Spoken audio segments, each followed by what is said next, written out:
कुछ प्रश्न हैं। प्रश्न तो बहुत से हैं, उन सब का संयुक्त उत्तर ही देने का प्रयास करूंगा। कुछ हिस्सों में उनको बांट लिया है। पहला प्रश्न है, वैज्ञानिक युग में धर्म का क्या स्थान है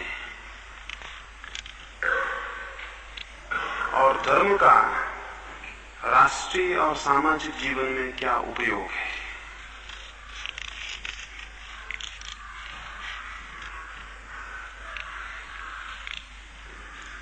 विज्ञान से अर्थ ज्ञान की उस पद्धति का है जो पदार्थों में छिपी हुई अंतःशक्ति को खोजती है।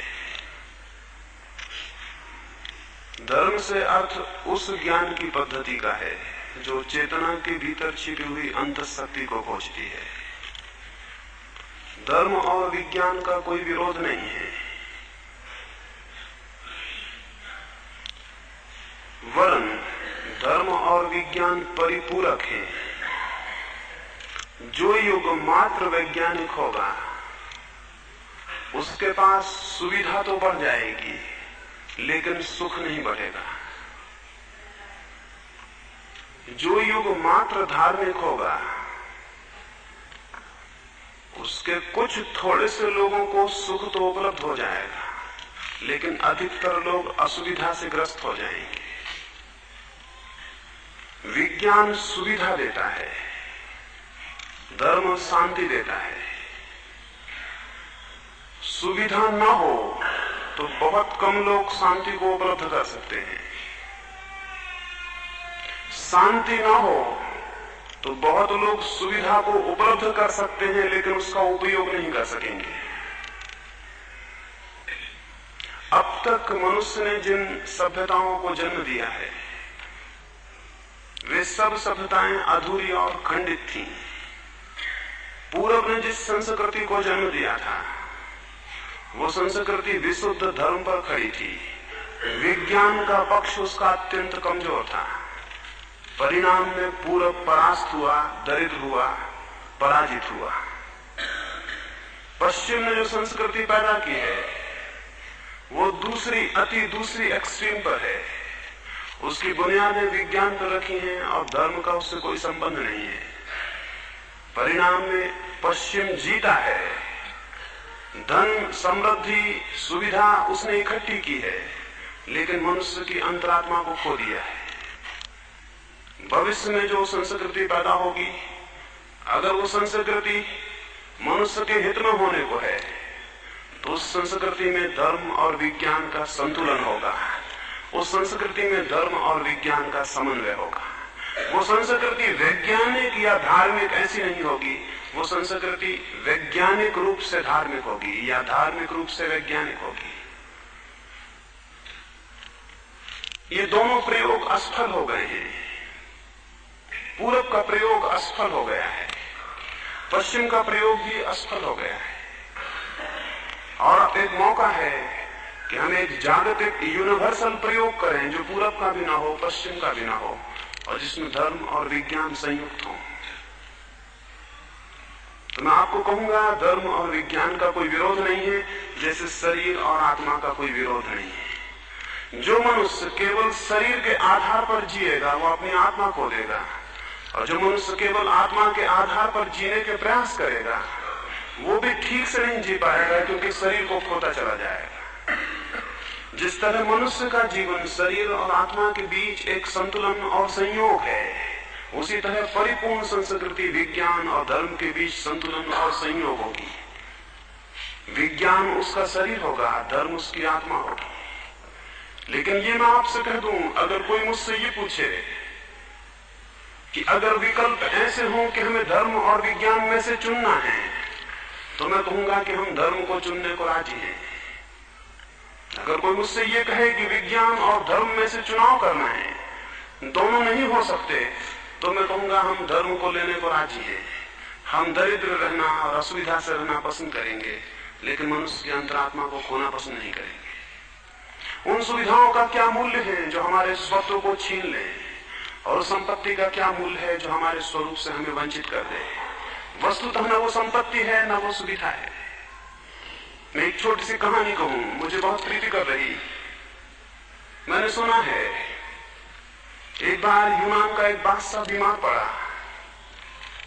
वो इतना बीमार पड़ा कि डॉक्टरों ने और चिकित्सकों ने कहा कि अब वो बच नहीं सकेगा, उसकी बचने की कोई उम्मीद न रही। उसके मंत्री और उसके प्रेम करने वाले बहुत चिंतित और परेशान हुए। गांव में तभी एक फकीर आया और किसी ने कहा उस फकीर को अगर लाएं तो लोग कहते हैं उसके आशीर्वाद से भी बीमारियां ठीक हो जाती हैं। वे उस फकीर को लेने गए। वो फकीर आया, उसने आते ही उस बादशाह को कहा, पागल हो, ये कोई बीमारी है? ये कोई बीमारी नहीं, इसका तो बड़ा सरल इलाज है। वो बादशाह जो महीनों से बिस्तर पर पड़ा था उठ के बैठ गया। उसने कहा, कौन सा इलाज? हम तो सोचे कि हम गए, हमें बचने की कोई आशा नहीं रही है। उसने कहा, बड़ा सरल सा इलाज है। आपके गांव में किसी शांत और समृद्ध आदमी का कोट लाके इन्हें पहना दिया जाए, ये स्वस्थ और ठीक हो जाएंगे। वजीर भागे। गांव में बहुत समृद्ध लोग थे। उन्होंने एक एक घर जाके कहा कि हमें आपका कोट चाहिए, एक शांत और समृद्ध आदमी का। उन समृद्ध लोगों ने कहा, हम दुखी हैं, कोट हम अपना प्राण दे सकते हैं, कोट की कोई बात नहीं, बादशाह बच जाए हम सब दे सकते हैं, लेकिन हमारा कोट काम नहीं करेगा क्योंकि हम समृद्ध तो हैं लेकिन शांत नहीं है। वे गांव में हर आदमी के पास गए। वे दिन भर खोजे और सांझ को निराश हो गए और उन्होंने पाया कि बादशाह का बचना मुश्किल है, दवा बड़ी महंगी है। सुबह उन्होंने सोचा था दवा बहुत आसान है, सांझ उन्हें पता चला दवा बहुत मुश्किल है, इसका मिलना संभव नहीं है। वे सब बड़े लोगों के पास हो आए थे। सांझ को वे थके मांदे उदास लौटते थे, सूरज डूब रहा था। गांव के बाहर नदी के पास एक चट्टान के किनारे एक आदमी बांसुरी बजाता था। वो इतनी संगीतपूर्ण थी और इतने आनंद से उसमें लहरें उठ रही थी। उन वजीरों में से एक ने कहा, हम अंतिम रूप से इस आदमी से और पूछ लें, शायद ये शांत हो। वे उसके पास गए और उन्होंने उससे कहा कि तुम्हारी बांसुरी की ध्वनि में, तुम्हारे गीत में इतना आनंद और इतनी शांति मालूम होती है कि क्या हम एक निवेदन करें? हमारा बादशाह बीमार है और एक ऐसे आदमी के कोट की जरूरत है जो शांत और समृद्ध हो। उस आदमी ने कहा, मैं अपने प्राण दे दूं, लेकिन जरा गौर से देखो, मेरे पास कोट नहीं है। उन्होंने गौर से देखा, अंधकार था, वो आदमी नंगा बांसुरी बजा रहा था। उस बादशाह को नहीं बचाया जा सका क्योंकि जो शांत था उसके पास समृद्धि नहीं थी और जो समृद्ध था उसके पास शांति नहीं थी। और ये दुनिया भी नहीं बचाई जा सकेगी क्योंकि जिन कौमों के पास शांति की बातें हैं उनके पास समृद्धि नहीं है, और जिन कौमों के पास समृद्धि है उनके पास शांति का कोई विचार नहीं। वो बादशाह मर गया, ये कौम भी मरेगी मनुष्य की। इलाज वही है जो उस बादशाह का इलाज था, वो इस मनुष्य की पूरी संस्कृति का भी इलाज है। हमें कोट भी चाहिए और हमें शांति भी चाहिए। अब तक हमारे ख्याल अधूरे रहे हैं, अब तक हमने मनुष्य को बहुत अधूरे ढंग से सोचा है और हमारी आदतें एक्सट्रीम पे चले जाने की हैं। मनुष्य के मन की सबसे बड़ी बीमारी अति है, एक्सट्रीम है। कन्फ्यूशियस एक गांव में ठहरा हुआ था। वहां किसी ने कन्फ्यूशियस को कहा, हमारे गांव में एक बहुत विद्वान, बहुत विचारशील आदमी है, आप उसके दर्शन करेंगे? कन्फ्यूशियस ने कहा, पहले मैं ये पूछ लूं कि आप उसे बहुत विचारशील क्यों कहते हैं कि मैं उसके दर्शन को जरूर चलूंगा। उन लोगों ने कहा, वो इसलिए विचारशील है कि वो किसी भी काम को करने के पहले 3 बार सोचता है, 3 बार। कन्फ्यूशियस ने कहा, वो आदमी विचारशील नहीं है, 3 बार थोड़ा ज्यादा हो गया, 1 बार कम होता है, 3 बार ज्यादा हो गया, 2 बार काफी है। कन्फ्यूशियस ने कहा, वो आदमी विचारशील नहीं है, 3 बार थोड़ा ज्यादा हो गया, 1 बार थोड़ा कम होता है, 2 बार काफी है। बुद्धिमान वे हैं जो बीच में रुक जाते हैं, नासमझ अतियों पर चले जाते हैं। एक नासमझी यह है कि कोई आदमी अपने को शरीर ही समझ ले, दूसरे नासमझी और उतनी ही बड़ी नासमझी यह है कि कोई आदमी अपने को केवल आत्मा समझ ले। मनुष्य का व्यक्तित्व एक संयोग है, मनुष्य की संस्कृति भी एक संयोग होगी और हमें सीख लेना चाहिए। हमारे इतिहास की दरिद्रता, हमारे मुल्क की पराजय और पूरब के मुल्कों का पददलित हो जाना अकारण नहीं है, वो अति, धर्म की अति उसका कारण है। पश्चिम के मुल्कों का आंतरिक रूप से दरिद्र हो जाना अकारण नहीं है, विज्ञान की अति उसका कारण है। भविष्य सुंदर होगा अगर विज्ञान और धर्म संयुक्त होंगे। ये जरूर स्पष्ट है कि विज्ञान और धर्म के संयोग में धर्म केंद्र होगा और विज्ञान परिधि होगा। ये स्पष्ट है कि विज्ञान और धर्म के मेल में धर्म विवेक होगा और विज्ञान उसका अनुचर होगा। शरीर मालिक नहीं हो सकता है, विज्ञान भी मालिक नहीं हो सकता है। मालिक तो धर्म होगा और तब हम एक बेहतर दुनिया का निर्माण कर सकेंगे। इसलिए ये न पूछें कि वैज्ञानिक युग में धर्म का क्या उपयोग है, वैज्ञानिक युग में ही धर्म का उपयोग है, क्योंकि विज्ञान एक अति है और वो अति खतरनाक है। धर्म उसे संतुलन देगा और उस अति और उस खतरे से मनुष्य को बचा सकेगा। इसलिए सारी दुनिया में धर्म के पुनरुत्थान की एक घड़ी बहुत करीब है। ये अस्वाभाविक ही है, ये सुनिश्चित ही है, ये एक अनिवार्यता है कि अब धर्म का पुनरुत्थान हो, अन्यथा विज्ञान मृत्यु का कारण बन जाएगा। इसलिए मैं कहूं विज्ञान के युग में धर्म की क्या आवश्यकता है ये पूछना तो व्यर्थ है ही। विज्ञान के युग में ही धर्म की सर्वाधिक आवश्यकता है।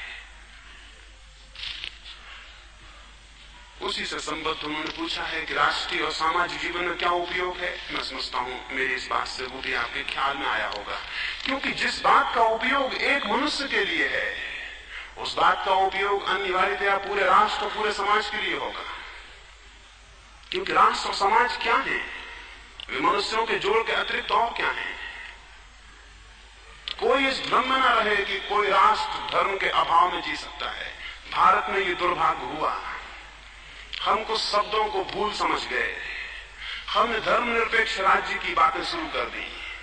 हमें कहना चाहिए था संप्रदाय निरपेक्ष और हम कहने लगे धर्मनिरपेक्ष। संप्रदाय निरपेक्ष होना एक बात है और धर्मनिरपेक्ष होना बिल्कुल दूसरी बात है। कोई भी समझदार आदमी संप्रदाय निरपेक्ष होता है और केवल नासमझी धर्मनिरपेक्ष हो सकते हैं। संप्रदाय निरपेक्ष होने का मतलब है हमें जैन से कोई मतलब नहीं है, हमें हिंदू से, हमें बौद्ध से, हमें मुसलमान से कोई मतलब नहीं है। संप्रदाय निरपेक्ष होने का मतलब ये है, लेकिन धर्मनिरपेक्ष होने का मतलब है कि सत्य से और अहिंसा से और प्रेम से और करुणा से कोई मतलब नहीं है। कोई राष्ट्र धर्मनिरपेक्ष नहीं हो सकता और जो होगा उसका दुर्भाग्य है। राष्ट्र को तो धर्म प्राण होना पड़ेगा, धर्म निरपेक्ष नहीं। हाँ, संप्रदाय निरपेक्ष होना बहुत जरूरी है। दुनिया में धर्म को सबसे ज्यादा नुकसान नास्तिकों ने नहीं पहुंचाया है। दुनिया में धर्म को सबसे ज्यादा नुकसान भौतिकवादी वैज्ञानिकों ने नहीं पहुंचाया है। दुनिया में सबसे बड़ा धर्म को नुकसान धार्मिक सांप्रदायिकों ने पहुंचाया है। उन लोगों ने जिनका आग्रह धर्म पर कम है, जैन पर ज्यादा है। उन लोगों ने जिनका आग्रह धर्म पर कम है, हिंदू पर ज्यादा है। जिनका आग्रह धर्म पर कम है और इस्लाम पर ज्यादा है, उन लोगों ने इस दुनिया को धर्म से वंचित किया है। संप्रदाय जो कि धर्म के शरीर होने चाहिए थे, धर्म के हत्यारे साबित हुए हैं। और इसलिए धर्म का तो बहुत उपयोग है, संप्रदायों का कोई उपयोग नहीं है। संप्रदाय और सांप्रदायिकता जितनी क्षीण हो उतना अर्थपूर्ण होगा, उतनी उपयोगिता होगी। और ये असंभव है कि कोई कौम या कोई राष्ट्र या कोई समाज धर्म के आधारों के बिना खड़ा हो जाए। कैसे संभव है? क्या ये संभव है कि हम प्रेम के आधारों के बिना खड़े हो जाएं? क्या कोई राष्ट्र बन सकता है प्रेम के आधारों के बिना? और क्या कोई राष्ट्र सत्य के आधारों के बिना राष्ट्र बन सकता है? या कि कोई राष्ट्र त्याग, परिग्रह, अहिंसा, अभय इनके आधारों के बिना राष्ट्र बन सकता है? ये तो बुनियादें हैं आत्मा की। इनके अभाव में कोई राष्ट्र नहीं होता, न कोई समाज होता है। और अगर वैसा समाज हो और वैसा राष्ट्र हो तो उसमें जिसमें थोड़ा भी विवेक है वो उसे मनुष्यों का यांत्रिक समूह कहेगा, वो उसे राष्ट्र नहीं कह सकेगा। राष्ट्र बनता है अंतर संबंधों से, इस इंटर रिलेशनशिप। मेरा जो आपसे संबंध है आपका जो आपके पड़ोसी से संबंध है, उन सारे अंतर संबंधों का नाम राष्ट्र है। वे अंतर संबंध जितने सत्य पर, प्रेम पर, अहिंसा पर, परमात्मा पर खड़े होंगे, उतने राष्ट्र के जीवन में सुवास होगी, उतने राष्ट्र के जीवन में आलोक होगा, उतने राष्ट्र के जीवन में अंधकार कम होगा। तो मैं कहूं, राष्ट्र और समाज, उनके प्राण धर्म पर ही प्रतिष्ठित हो सकते हैं। धर्मनिरपेक्ष शब्द से थोड़ा सा सावधान होने की जरूरत है। पूरे राष्ट्र को सावधान होने की जरूरत है। उस शब्द की आड़ में बहुत खतरा है। उस शब्द की आड़ में हो सकता है हम समझें धर्म की कोई जरूरत नहीं है। धर्म की ही एकमात्र जरूरत है मनुष्य के जीवन में, और सारी बातें गौण हैं और छोड़ी जा सकती हैं। धर्म अकेली ऐसी कुछ चीज है जो नहीं छोड़ी जा सकती। ये मैं समझता हूं आपके प्रश्न को हल करने में सहयोगी होगी बात।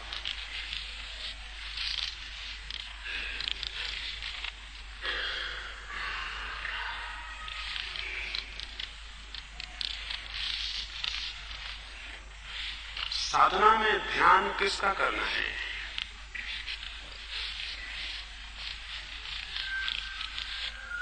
सामान्य रूप से ध्यान के संबंध में जो भी विचार प्रचलित हैं, उसमें हम ध्यान को किसी के ध्यान के रूप में ख्याल करते हैं। किसी का ध्यान करेंगे,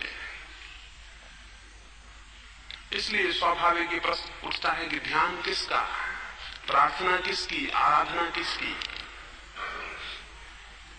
प्रेम किससे? मैंने सुबह आपको एक बात कही, एक प्रेम है जिसमें हम पूछते हैं प्रेम किससे, और एक प्रेम है जिसमें हम ये पूछते हैं प्रेम मेरे भीतर या नहीं, किससे कोई संबंध नहीं है। तो मैंने कहा प्रेम की दो अवस्थाएं हैं, एक लव एज रिलेशनशिप, प्रेम एक संबंध की तरह, और एक प्रेम as a state of mind, प्रेम मनोस्थिति की तरह। पहले प्रेम में हम पूछते हैं किससे। अगर मैं आपसे कहूं मैं प्रेम करता हूं, तो आप पूछेंगे किससे, और मैं अगर ये कहूं कि किसका कोई सवाल नहीं, मैं बस प्रेम करता हूं, तो आपको दिक्कत होगी। लेकिन दूसरी बात ही समझने की है, वही आदमी प्रेम करता है जो बस प्रेम करता है और किसका कोई सवाल नहीं है। क्योंकि जो आदमी किसी से प्रेम करता है वो शेष से क्या करेगा? वो शेष के प्रति घृणा से भरा होगा। जो आदमी किसी का ध्यान करता है वो शेष के प्रति क्या करेगा? शेष के प्रति मूर्छा से घिरा होगा। हम जिस ध्यान की बात कर रहे हैं वो किसी का ध्यान नहीं है, ध्यान की एक अवस्था है।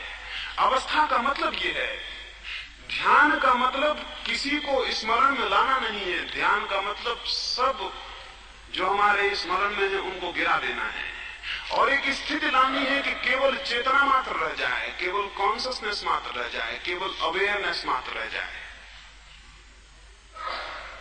यहां हम एक दिया जलाएं और यहां से सारी चीजें हटा दें तो भी दिया प्रकाश करता रहेगा। वैसे ही अगर हम चित्त से सारे ऑब्जेक्ट्स हटा दें, चित्त से सारे विचार हटा दें, चित्त से सारी कल्पनाएं हटा दें, तो क्या होगा? जब सारी कल्पनाएं और सारे विचार हट जाएंगे तो क्या होगा? चेतना अकेली रह जाएगी। चेतना की वो अकेली अवस्था ध्यान है। ध्यान किसी का नहीं करना होता, ध्यान एक अवस्था है जब चेतना अकेली रह जाती है। जब चेतना अकेली रह जाए और चेतना के सामने कोई विषय, कोई ऑब्जेक्ट ना हो, उस अवस्था का नाम ध्यान है। मैं ध्यान का उसी अर्थ में प्रयोग कर रहा हूं। जो हम प्रयोग करते हैं वो ठीक अर्थों में ध्यान नहीं, धारणा है। ध्यान तो उपलब्ध होगा, जो हम प्रयोग कर रहे हैं समझ लें। रात्रि को हमने प्रयोग किया चक्रों पर, सुबह हम प्रयोग करते हैं श्वास पर, ये सब धारणा है, ये ध्यान नहीं है। इस धारणा के माध्यम से एक घड़ी आएगी कि श्वास भी विलीन हो जाएगी। इस धारणा के माध्यम से एक घड़ी आएगी, शरीर भी विलीन हो जाएगा, विचार भी विलीन हो जाएंगे। जब सब विलीन हो जाएगा तो क्या शेष रहेगा? जो शेष रहेगा उसका नाम ध्यान है। जब सब विलीन हो जाएंगे तो जो शेष रह जाएगा उसका नाम ध्यान है। धारणा किसी की होती है और ध्यान किसी का नहीं होता। तो धारणा हम कर रहे हैं, चक्रों की कर रहे हैं, श्वास की कर रहे हैं। आप पूछेंगे कि बेहतर ना हो कि हम ईश्वर की धारणा करें, बेहतर ना हो कि हम किसी मूर्ति की धारणा करें। वो खतरनाक है।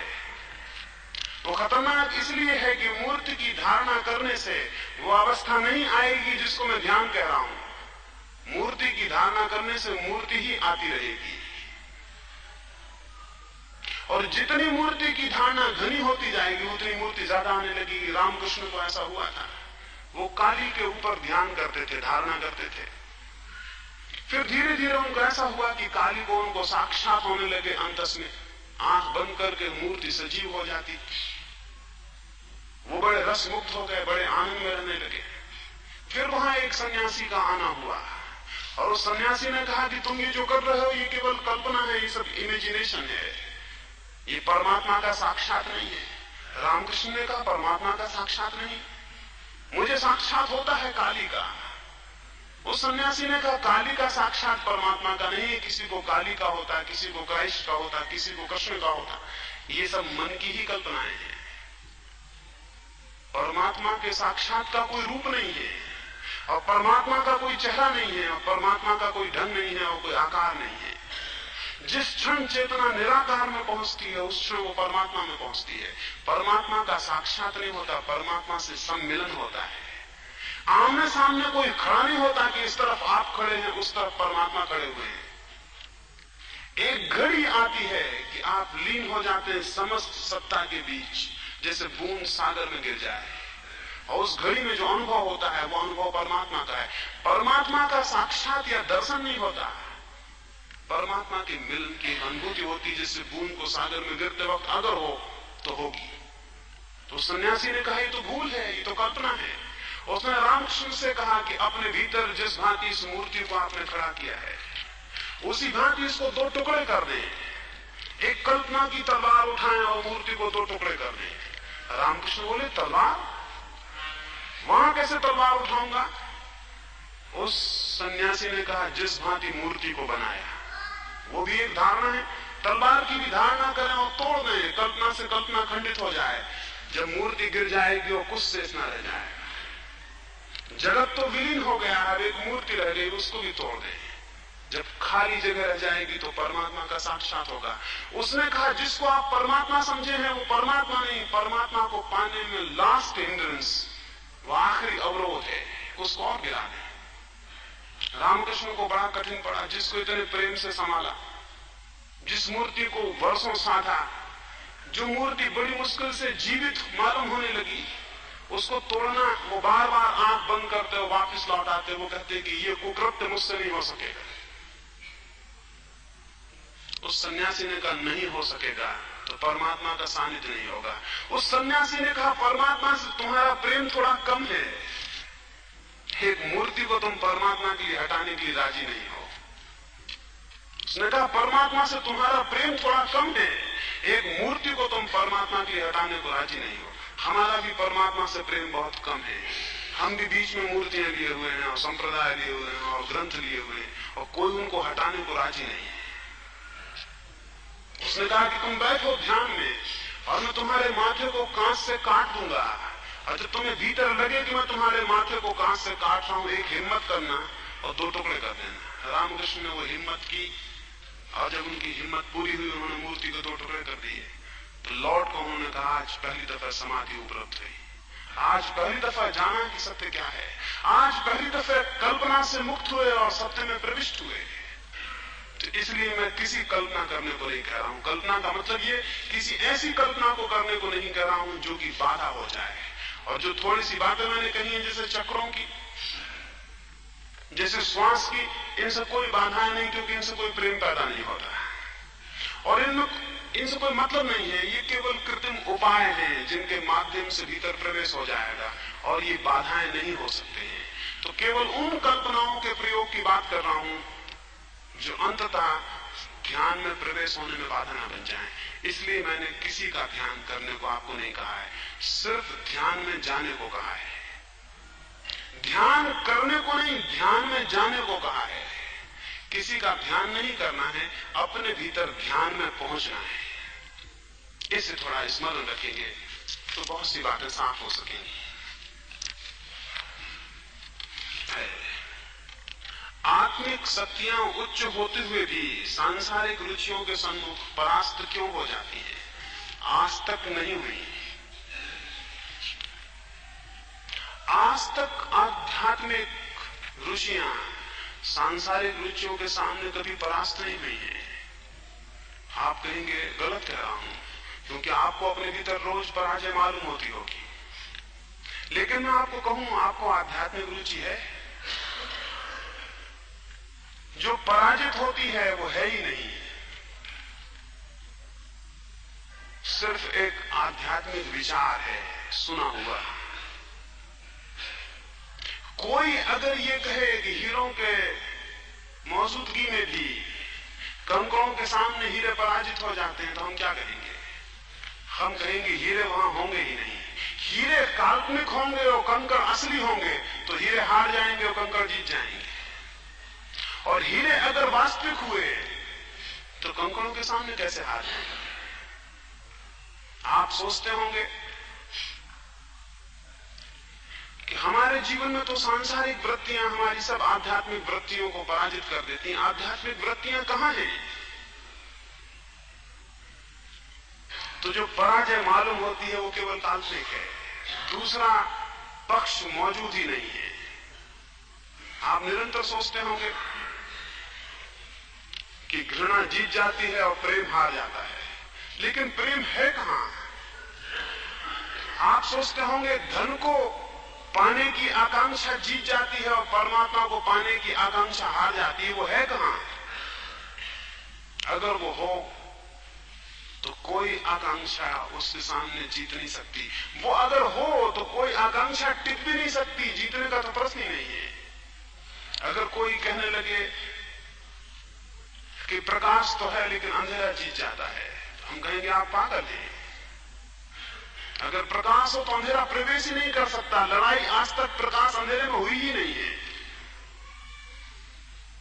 आज तक प्रकाश और अंधकार में कोई लड़ाई नहीं हुई, क्योंकि प्रकाश के होते अंधेरा मौजूद ही नहीं रह जाता है। यानी वो कभी दूसरा पक्ष नहीं है लड़ाई का, तो जीतेगा क्या? और जीतता वो तभी है जब प्रकाश मौजूद ही नहीं होता। यानी उसकी जीत प्रकाश की गैर मौजूदगी में ही है। केवल प्रकाश की मौजूदगी में कोई सवाल ही नहीं है, क्योंकि वो तो विलीन हो जाता, वो होते ही नहीं है। जिनको आप सांसारिक वृत्तियां कह रहे हैं, वे अगर आत्मिक वृत्तियां पैदा हो जाएं तो विलीन हो जाती हैं, पाई नहीं जाती हैं। इसलिए मेरी जो चेष्टा है पूरी वो ये है कि मैं आपको सांसारिक वृत्तियां विलीन करने पर उतना जोर नहीं दे रहा हूं, जितना मैं जोर इस बात पे दे रहा हूं कि आप में आत्मिक वृत्ति पैदा हो, ये पॉजिटिवली आपके भीतर पैदा हो। जब विधायक रूप से आत्मिक वृत्ति पैदा होती है तो सांसारिक वृत्तियां क्षीण हो जाती हैं। जिसके भीतर प्रेम पैदा होता है उसके भीतर घृणा विलीन हो जाती है। घृणा और प्रेम में टक्कर कभी नहीं हुई, अभी तक नहीं हुई। जिसके भीतर सत्य पैदा होता है उसके भीतर असत्य विलीन हो जाता है। असत्य और सत्य में टक्कर आज तक नहीं हुई। जिसके भीतर अहिंसा पैदा होती है उसकी हिंसा विलीन हो जाती है। अहिंसा हिंसा में टक्कर आज तक नहीं हुई। पराजय का तो प्रश्न ही नहीं है, मुकाबला नहीं होता। हिंसा इतनी कमजोर है कि अहिंसा के आते ही क्षीण हो जाती है। अधर्म बहुत कमजोर है, संसार बहुत कमजोर है, अत्यंत कमजोर है। इसलिए हमारा मुल्क संसार को माया कहता है। माया का मतलब इतना कमजोर है कि जरा सा छुआ की विलीन हो जाए, मैजिकल है। जैसे कोई ने झाड़ बता दिया आपको कि आम का झाड़ लगा हुआ है, लेकिन वो जादू का झाड़ है, आप पास गए पाया वो नहीं है। कहीं रात को एक रस्सी लटकी हुई देखी और आपने समझा सांप है, और आप पास गए और पाया सांप नहीं है। तो वो जो रस्सी में सांप दिखाई पड़ा था वो माया था, वो सिर्फ दिख रहा था नहीं। इसलिए हमारा मुल्क संसार को माया कहता है, क्योंकि जो इसके करीब जाएगा वो पाएगा सत्य को देखते से कि संसार है ही नहीं। जिसको हम संसार कह रहे हैं उसने आज तक सत्य का मुकाबला नहीं किया है। इसलिए जब आपको लगता है कि हमारी वृत्तियां आध्यात्मिक हार जाती हैं तो एक बात स्मरण रखें, वे वृत्तियां आपकी काल्पनिक होंगी, किताबों में पढ़ के सीख ली होंगी, वे आपके भीतर है नहीं। बहुत लोग, एक व्यक्ति मेरे पास आए, वो मुझसे पूछते थे कि पहले ऐसा होता था कि मुझे भगवान का अनुभव होने लगा था, अब मुझे नहीं होता। मैंने उनसे कहा वो कभी नहीं हुआ होगा, या आज तक कभी हुआ है कि भगवान का अनुभव होने लगे और फिर को ना हो? मुझे अनेक लोग आते हैं, वो कहते हैं पहले हमारा ध्यान लग जाता था, अब नहीं लगता। मैंने कहा वो कभी नहीं लगा होगा, क्योंकि ये असंभव है कि वो लग गया हो फिर ना लगा हो जाए। जीवन में श्रेष्ठ सीढ़ियां पाई जा सकती हैं, खोई नहीं जा सकती। इसको स्मरण रखें, जीवन में श्रेष्ठ सीढ़ियां पाई जा सकती हैं, खोई नहीं जा सकती। खोने का कोई रास्ता नहीं है। ज्ञान दिया जा सकता है, उपलब्ध किया जा सकता है, खोया नहीं जा सकता। ये असंभव है। पर होता क्या है, हमारे भीतर शिक्षा से, संस्कारों से कुछ धार्मिक बातें पैदा हो जाती हैं। उनको हम धर्म समझ लेते हैं, वे धर्म नहीं है, वे केवल संस्कार मात्र हैं। संस्कार और धर्म में भेद है। बचपन से आपको सिखाया जाता है कि आत्मा है, आप भी सीख जाते हैं, रट लेते हैं, याद हो जाता है, ये आपकी मेमोरी का, स्मृति का हिस्सा हो जाता है। बाद में आप भी कहने लगते हैं आत्मा है, और आप समझते हैं कि हम जानते हैं कि भीतर आत्मा है। आप बिल्कुल नहीं जानते। एक सुना हुआ ख्याल है, एक झूठी बात है जो दूसरे लोगों ने आपको सिखा दी है, आपको बिल्कुल पता नहीं है। फिर अगर ये आत्मा आपकी वासना के सामने हार जाए तो आप कहेंगे बड़ी कमजोर है आत्मा, की वासना के सामने हार जाए। ये आत्मा आपके पास है ही नहीं, सिर्फ एक ख्याल आपके भीतर है, और वो ख्याल समाज ने पैदा कर दिया है, वो भी आपका नहीं है। अपने अनुभव से जब आत्मिक शक्तियों की ऊर्जा जागती है तो संसार की शक्तियां तिरोहित हो जाती हैं, वे फिर नहीं पकड़ती हैं। इसे स्मरण रखें, और जब तक पराजय होती हो तब तक समझें कि जिसे आपने धर्म समझा है वो सुना हुआ धर्म होगा, जाना हुआ धर्म नहीं है। किसी ने बताया होगा, आपने अनुभव नहीं किया है। माँ बाप से सुना होगा, परंपराओं ने आपसे कहा है, आपके भीतर घटित नहीं हुआ है। यानी प्रकाश आप सोचते हैं कि है नहीं, इसलिए अंधकार जीत जाता है। और जब प्रकाश होता है उसका होना ही अंधकार की पराजय है। अंधकार से प्रकाश लड़ता नहीं है, उसका होना ही, उसका एग्जिस्टेंस मात्र, उसकी सत्ता मात्र अंधकार की पराजय है। इसे स्मरण रखें। और जो थोथी धार्मिक प्रवृत्तियां, आध्यात्मिक प्रवृत्तियां हारती हों, उन्हें थोथा समझ के बाहर फेंक दें।